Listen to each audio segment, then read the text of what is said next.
You're a small business owner, correct? Yes. Capitalism, in a capitalist society, competition is good. You would say, I would assume you would say, yes, you're right. Yes. Like, how do you define the bailouts we've discussed? How do you define the expansion of corporate welfare? How does commerce and agriculture, how it operates in America? Right. And so to bring up those things, basically what you're talking about is crony capitalism, because this is where you have, the crony part comes in where it's not free market, and that's where the government is deciding on who gets to make more money than the others. And it basically puts a crutch on the small guys. And so whenever the small guys have a crutch, that's decreasing competition. Whenever you decrease competition, you're decreasing goods and decreasing value. Did you want to touch on that? What has actually happened in crony capitalism is a lot of these companies are raising money from their employees through a political action committee that then is being used to write regulations for the very industries that these people are regulating, and that money that is being raised from the employees of the company is being used to give donations to this or that senator or whatever. Like, the money in politics is outrageous, and I just don't understand how a system where that it works like that, if it's not sustainable, because at some point it's so much control is going to be in so few hands. You just can't sustain systems that consolidate power and wealth that way. Historically, Right. They're not sustainable. The more control there is, the more things cost, because the more regulations there are and the more taxes there are, and that makes things more expensive and more difficult for the poor to afford. So, Wealth redistribution. The rich get richer, the poor stay the same. Salary caps in the NFL and the NBA are always going up every 2 to 4, 6 years. But what about the expansion of veterans' health care benefits? We could have better health care if we had that kind of money going into it. that's because there are more people that pay the NFL for their products than there are people that give donations towards veterans. One of my best friends right here, Jeremiah Looney, I have not really given him any sort of significant donation, but I have bought NFL products in my lifetime. So I have provided towards the free market to pay those players. And I haven't really put much towards veterans. I support veterans, but I have to admit I haven't put hundreds of dollars towards my donations, and I should start doing that. Every time I look at a hat or something that I want to buy, I should say, screw that, I'm going to give it to a veteran. Just as a shout out to our audience, of course, they're not all veterans. I mean, and again, shout out to the vets that are watching. All I would want to see happen for the working class, for the small business owners, is that we be treated with the same caliber and respect as our mainstream counterparts. Don't hear the federal government stepping up and defending the small businessman when it comes to the same situation. It's not so much government, government handouts. You could look at it that way, but it's not that. It's, if you'll treat them this way, why won't you treat us this way? The regulations, I think, also they increase the cost of business considerably. I have some friends in, I think they're in Dallas County, that have been trying to start a distillery. They want to make bourbon, or is it scotch?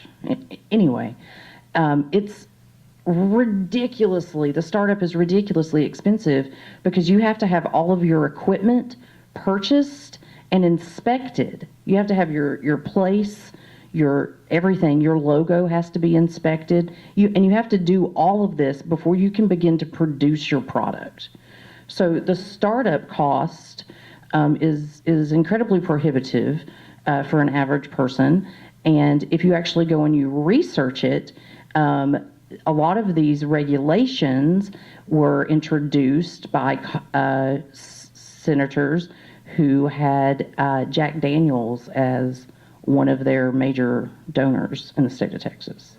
So because they obviously have a very vested interest in making sure other people have difficulty getting into the market that they're in. So the regulations that the government puts on businesses, not only do they sort of get to pick who wins, but they disadvantage a lot of people and make the startup costs just hard for people.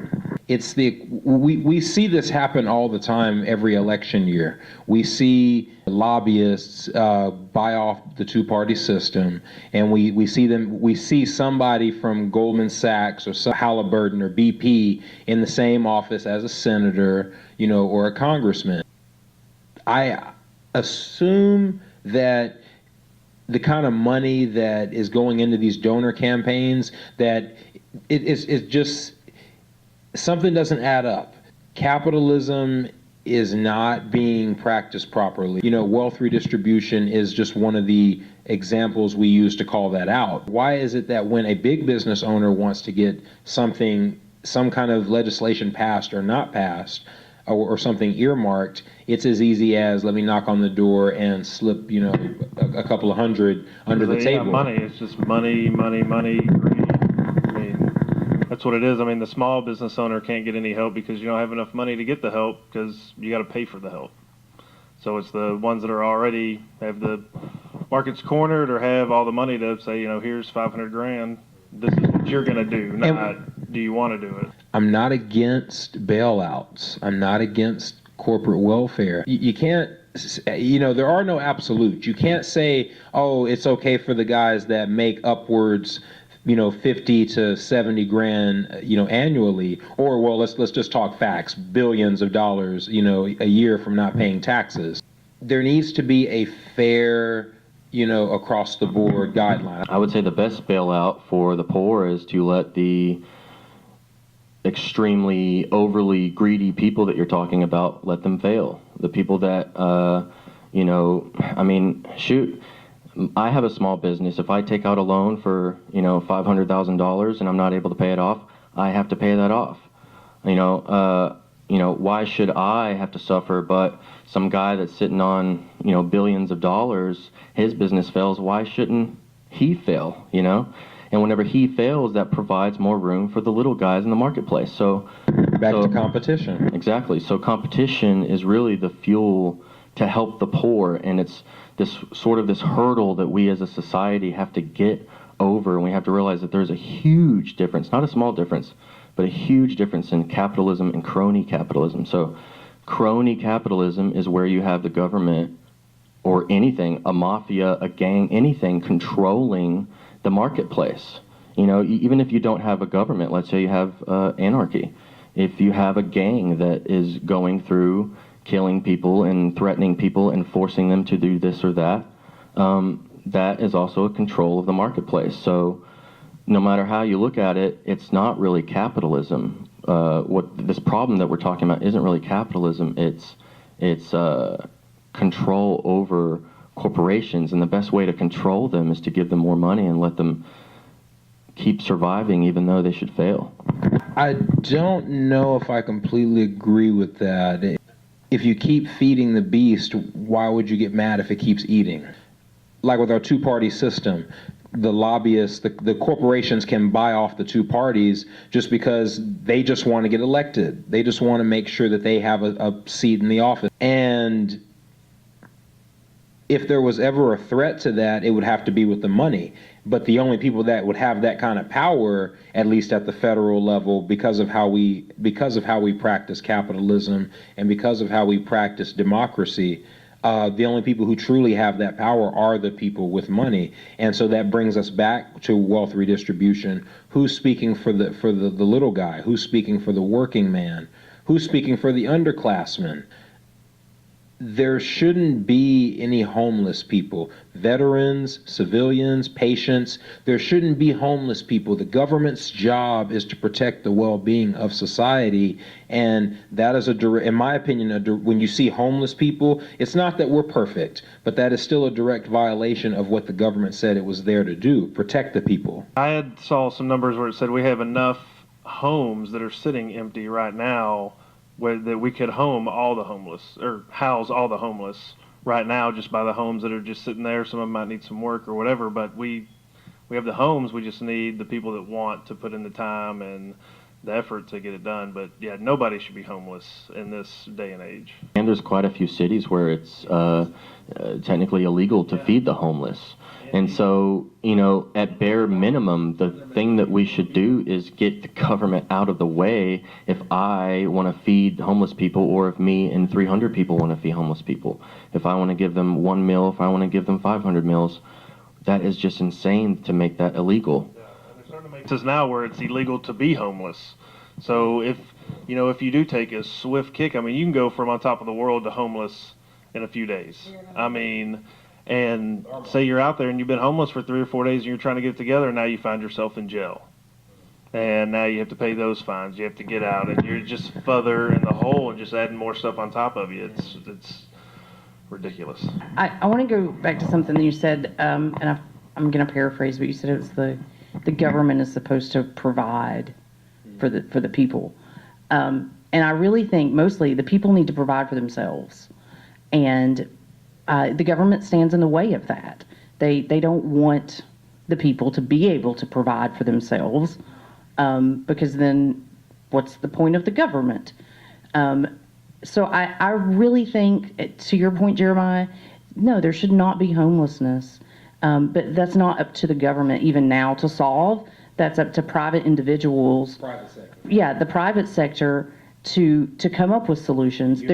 There's no reason that the banks that own some of these foreclosed homes could not have started programs that allowed homeless people or whatever to transitionary housing, or for people that just got out of prison and are trying to find jobs, or there's so many people that need things. And it's just, if you don't have the money, you don't get them. And that's a cultural shift. We're going to have to all decide that that's not the way that we want to be. And I just want to point out that if the government quit spending trillions of our dollars in other countries, then they might have a few dollars left over to give some homeless people some, places to sleep and some food. I mean, how simple is that? It's the simplest concept ever. Stop spending trillions of dollars overseas and spend a few million on homeless people every now and then. Why can't we understand this, Because there's no money or control in it. Some of these homeless people were recently working people, like these job layoffs, like the economy turned, the recession, some people couldn't get hired. And then also with Occupy Wall Street, how they used to tell the policemen that you're one bounce paycheck away from being out here with us. I think we need to understand the homeless people are human beings. They're not homeless people like a different race of people. They're human beings that we're leaving on the street, veterans, patients, former employees. These are people that make America run. I don't know. Any final thoughts? I have one final thought on the testing. When we were talking about the standardized testing, and they're just teaching to the test, and also the anxiety in some of the kids that it puts in them. We have kids, I see kids that don't want to go to school. They act like they're sick the night before the STAR test because it's just all they beat into them at the school level. They're at school all day, second grade, third grade, fourth grade, and that's all, if I do bad on this one thing, then it's all ruined, or, I'll get held back, or, whatever. And it's just seeing all that stress being now forced down on 7 and 8 and 9-year-olds. I mean, that's terrible. That's stuff that really has to change. All right, Roundtable, we're going to take a quick break. So we'll be right back.